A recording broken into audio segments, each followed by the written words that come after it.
I've always likened the internet to a Wild West of sorts. There's a chaotic element to it that makes it so incredibly engaging and entertaining. It's the unknown of human interaction that draws you back in again and again and again. And it doesn't matter what kind of a site you're on, whether it's a social media platform or a content site, an image board, or a forum. It's that unknown element of interacting with another person from a different walk of life that is a major part of the appeal.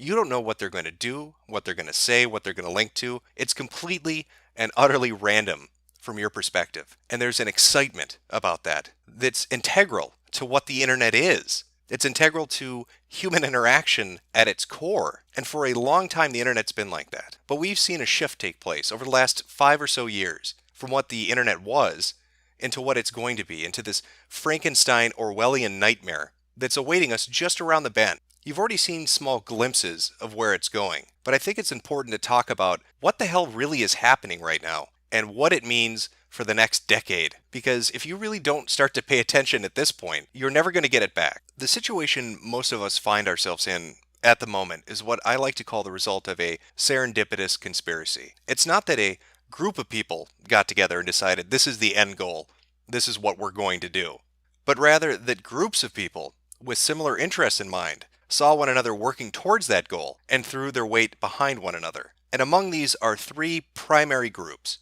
the government, corporations, and social justice warriors. And while each of them have different reasons for why they are doing this, the end result will be the same: censorship.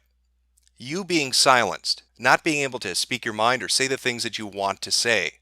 Now, we've already seen a major portion of the government's hand in this played out publicly. You had the Snowden leaks, you had the Der Spiegel articles, you had people like Applebaum and others speaking publicly about what's going on, about programs like PRISM, where the NSA wants to have different corporations work with them to monitor you in every single aspect of your daily life. If you're using a piece of hardware or software, they're going to find some backdoor or some means to surveilling you and even curtailing what you say. This has been talked about now for years. This is probably the most openly known component of what's happening right now. When you look at those leaks, when you look at the information that's come through, all these different companies decided to jump on board with it. They didn't care about your rights. They didn't care about free speech. They just did what Big Brother told them to do.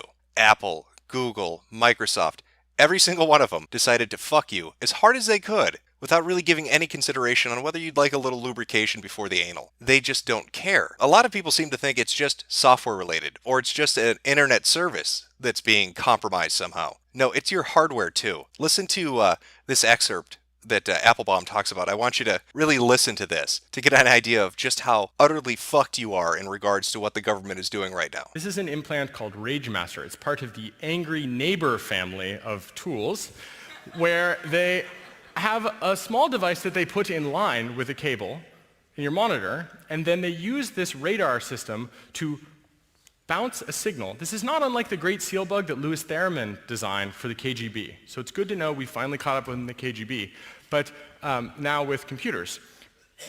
They send the microwave transmission, the continuous wave, it reflects off of this chip, and then they use this device to see your monitor. Yep. So there's the full life cycle. Here's the same thing, but this time for keyboards, USB and PS2 keyboards. So the idea is that it's a data retroreflector. Here's another thing, but this one, the Tawdry Yard program, is a little bit different. It's a beacon. So this is where probably then they kill you with a drone. That's pretty scary stuff. They also have this for microphones to gather room bugs. For room audio, notice the bottom, it says, all components are common off the shelf and are so non-attributable to the NSA, unless you have this photograph in the product sheet. Now that's the government. That's just one of the three groups, and their rationale for this is security. We've all heard it before. That's why they need to know what kind of cornflakes you ate this morning and what you said to your friend on Instagram last night, because of security, to stop terrorism. We all know it's a bullshit rationale. We all know there's a lot more going on to this than what they're saying up front. But that is the line they're sticking to. Now, another one of these primary groups, the second one, is corporation. Corporations are fairly straightforward. Their reasoning behind wanting censorship is money. Good old-fashioned greed. You see, the internet is a massive marketplace. Many, many pairs of eyes to put advertisements in front of. Sure, when it first started out, it was a relatively small thing. And who populated the internet? Geeks, nerds, outcasts. It was their gathering place. There was a technological barrier in place, a tech savviness that you needed to be able to use it. But as time went on and technology evolved and hardware and software got better, it opened the doors, it opened the floodgates to more and more people. So you see this brand new marketplace open up, and my God, it is just ripe for the picking. But do you know what makes it difficult to sell somebody a new car online? When they have to look at the comments that say nigger right below the advert. Makes them a little gun shy to advertise on certain sites, on certain platforms. And so corporations have an interest in limiting what is said. They need to sanitize the internet. They need to silence you and what you might potentially say to ensure their sales. It really is that simple. They make more money the more mainstreamed and sanitized the internet is. The more control they have over it, the greater their profits. That's part of why you see things like the Trans-Pacific Partnership, the TPP agreement. Look at what was in that regarding copyright and trademark law, what it allowed corporations to do in regards to governments and individuals. It is a way for them to control and to sanitize the internet to ensure that they make even more money. So you've got the first group that's doing it for security, and the second group that's doing it for greed. What about the third group?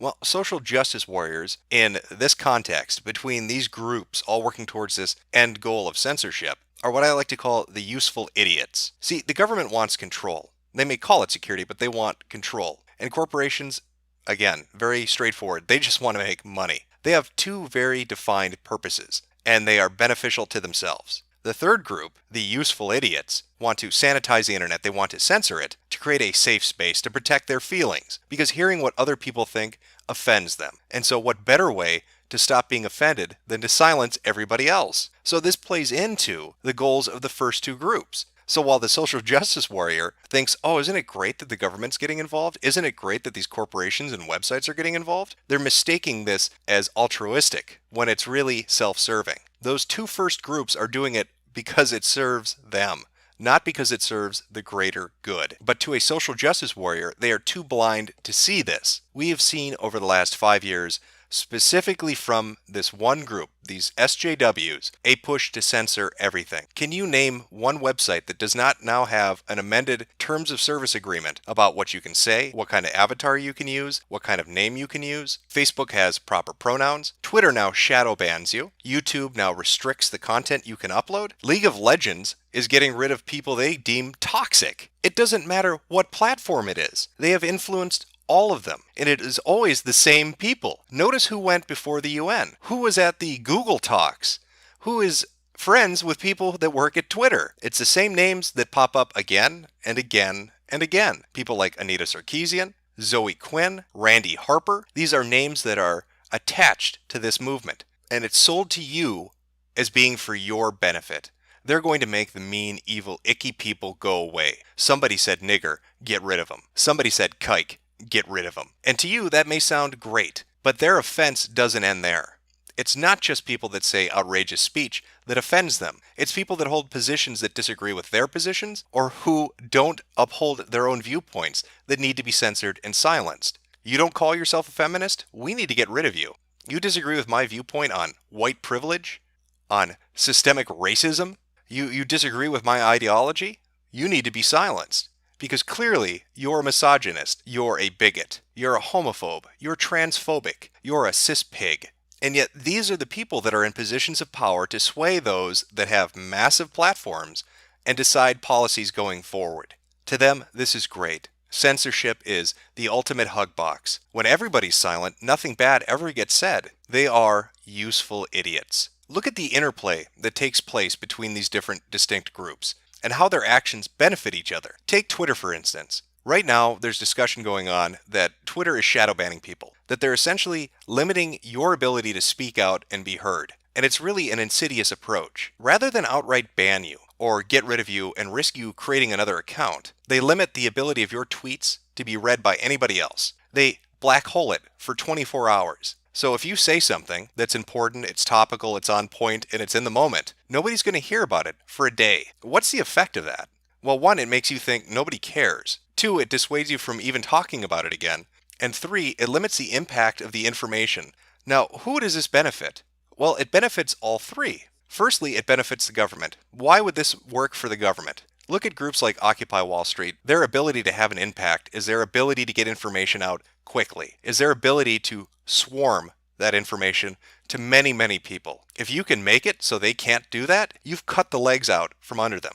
For corporations, this is great too. They make a screw up, they do something stupid, nobody's going to be hearing about it for a day. The longer they can delay that backlash, the less of a backlash there's going to be. For social justice warriors, it's even better. It makes their critics think that nobody cares what they have to say. It limits their ability to respond. And by creating a wall of silence, a veil of silence, it makes it look like the social justice warrior's voice is the loudest because it's the only one being heard. And all three of these groups are selling this to you like it's for your benefit.